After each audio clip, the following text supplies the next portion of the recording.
Pneumonia के बारे में देखते हैं। ये फेफड़े की सोत वाली स्थिति है जो प्राय किसी वायरस या बैक्टीरिया के संक्रमण से उत्पन्न होती है। देखो मैं सीधी-सीधी बात बताऊँ, निमोनिया कुछ ऐसा है कि बुखार होती है, छाती दर्द होता है, बलगम निकलता है, सफ़ेद पीला बलगम निकलता है, यानी बुखार, छाती, बलगम।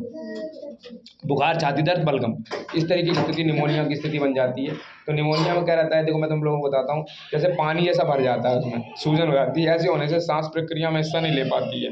वायरस या बैक्टीरिया की संख्या फेफड़ों में तेजी से बढ़ जाती है, जिससे बुखार आ जाता है, छाती में दर्द हो सकता है, खांसी उठने लगती है। एंटीबायोटिक दवाओं से रोग जल्द नियंत्रण में आ जाता है, पर निदान में देर हो जाए तो हालत गंभीर हो सकती है। देखो ज़्यादातर मामले में रोग की शुरुआत सबसे शुरुआत में होती है कि सर्दी जुकाम से होती है। पहले गला खराब होने लगता है और धीमे धीमे मुंह, नाक, गले में बैठ बनाने लगता है वायरस, ठीक है ना। बैक्टीरिया मौका पाते ही श्वास नालियाँ हैं, जो अपनी श्वास नालियाँ हैं उनमें एंटर कर जाता है। तो हम लोग क्या करते हैं कि मौका पाते ही श्वास नलियों में वो क्या एक तरीके से चकमा दे जाता है बैक्टीरिया, समझो हम लोगों को, और वायु कोशिकाओं पर धावा बोल देता है वो। कुछ मामलों में तो संक्रमण ऐसा होता है कि सीधा हवा से आ जाता है, हवा से, वायरस और बैक्टीरिया से भी आ जाता है। और कुछ में शरीर के अन्य किसी अंग से खून के रास्ते पैदा करने वाले बैक्टीरिया फेफड़ों में पहुंच जाते हैं। सामान्य स्वास्थ्य वाला व्यक्ति प्राय इन संक्रमणों के घेरे में कम ही आता है, पर शरीर जरा दुर्बल हुआ नहीं कि यह संक्रमण निमोनिया में बदल जाता है। देखो अचानक ही ठंड देकर बुखार आता है एकदम से बंदे को, यह बुखार लगातार चढ़ा रहता है और बीच में कम नहीं होता है। खांसी होती है जिसमें सफ़ेद, पीला या हरा बलगम निकलता है। छाती में दर्द भी हो सकता है, सांस तेज गति से चलने लगती है। छोटे बच्चों में ये लक्षण खासकर देखने को मिल जाते हैं। इलाज जल्दी शुरू ना होने पर मरीज की हालत तेजी से बिगड़ती जाती है, उसमें बहुत अधिक कमजोरी आ जाती है, बुखार और अधिक तेज हो जाता है, ठीक है, और छाती में भी दर्द बढ़ जाता है।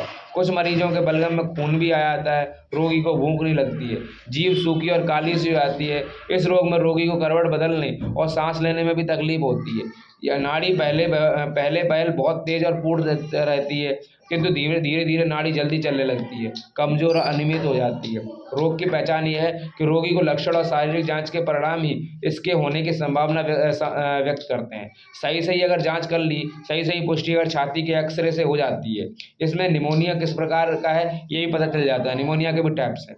फिर भी खून और बलगम की जांच कराने से स्थिति पूरी तरह स्पष्ट हो जाती है। इसके अतिरिक्त जिधर के फेफड़े में निमोनिया होता है उस ओर के छाती में तेजी से दर्द होता है, ठीक है ना, ये वाली बात ध्यान रखो। रोग की भयंकर अवस्था में रोगी को क्या आ सकता है कि कोमा तक की स्थिति आ सकती है, कोमा तक पहुंच सकता है, मूर्छा आ जाती है, बेहोश हो जाता है वो। रोगी की हृदय गति के रुक जाने या दूसरे फेफड़े में शोथ उत्पन्न हो जाने से, यानी अगर डबल निमोनिया हो गया, दोनों फेफड़ों में हो गया, तो मौत हो जाएगी, खत्म, मृत्यु हो जाएगी उस बंदे को। प्राय 10 दिन के अंदर ही अंदर ऐसा हुआ करता है।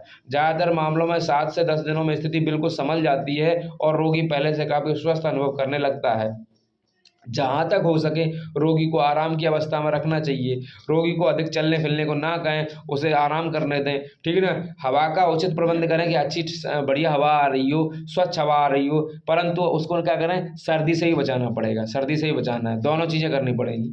इसमें सर्वप्रथम ये वाली बात है कि हमें जो कफ हटाने वाले होते हैं, जिन्हें कहें एक्सपेक्टोरेंट कहते हैं उन्हें, उसे हमें देना चाहिए। एंटीपायरेटिक हैं या फिर कहें हृदय औषधियाँ जो अपनी हैं, ठीक है ना, कार्डियक टॉनिक्स हैं, उन्हें भी अमल में लाना चाहिए, ठीक है ना, ऐसा करना चाहिए। हम बात करें आधुनिक चिकित्सा में, जो अभी चिकित्सा है उसमें उपचार का मुख्य आधार एंटीबायोटिक ही होती हैं। इनको अगर हम लोगों को सिलेक्ट करना है, चूज करना है, चयन करना है, तो संभावित या जांच के आधार पर ही करना चाहिए। सिद्ध हो चुके संक्रमण के रूप अनुरूप किया जाता है, ठीक है ना, इस तरीके से किया जाता है।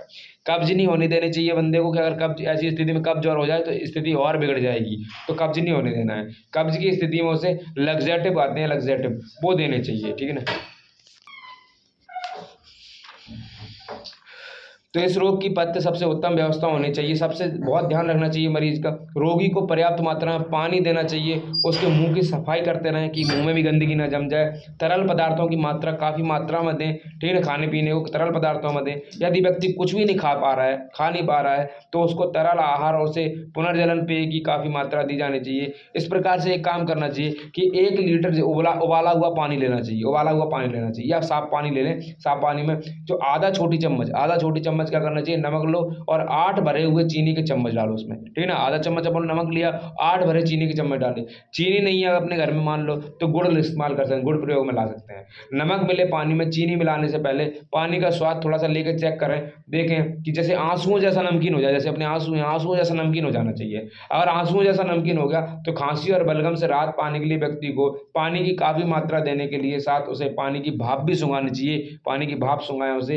पोस्टीरियर ड्रेनेज क्रिया भी बहुत अच्छी उपयुक्त है, मैंने बताया ना। ये चारपाई है, चारपाई बंदे को क्या कर दो, उल्टा कर दो, मतलब वो बंदा आधा ऊपर चारपाई के रहना चाहिए, पैर उसके ऊपर है और आधा वो नीचे स्थिति नीचे है, और नीचे एक गिलास जैसा कोई बड़ा सा बर्तन रख लो और फिर उसको करना चाहिए कि जिससे उसका बलगम निकले। पोस्टीरियर ड्रेनेज इस तरीके से किया जाता है।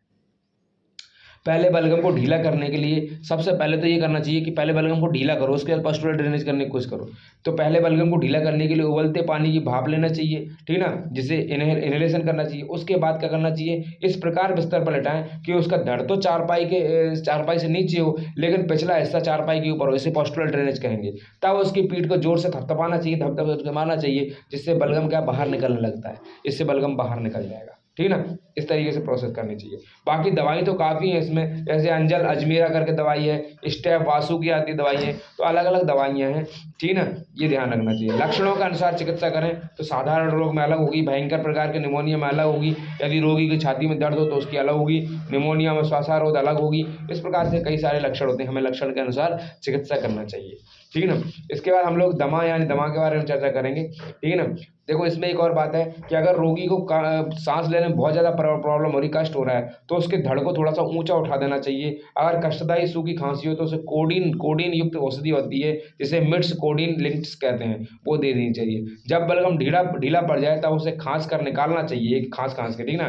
कई बार कह रहा है खांसने से क्या होता है, आप लोगों ने खाना खाया, खाने के बाद खांस रहे हैं बुरी तरीके से, तो खांसने से क्या रहता है, ज़्यादा तेज खांसते हैं तो उससे हमारे मुंह में क्या है, खाना आ सकता है, खाना आ जाएगा, और खाना मुंह में आ जाएगा तो भाई साहब जी खराब हो जाएगा, तो क्या उल्टी हो जाती है, तो सारा खाना बाहर निकल जाता है, तो ऐसी स्थिति बन जाती है। तो खाने के बाद थोड़ी स्थिति को थोड़ा सा ध्यान रखना चाहिए, खाने के बाद ना करें ऐसा, ठीक ना, ये रहता है। एक एक्सपेक्टोरेट औषधि दी जाती है प्लूरा के दर्द को कम करने के लिए, एस्पिरिन या कोडीन को व्यवहार में लाना चाहिए। बेचैनी को कम करने के लिए डायजीपम 5 से 10 मिलीग्राम अंतःपेशी इंजेक्शन द्वारा देनी चाहिए।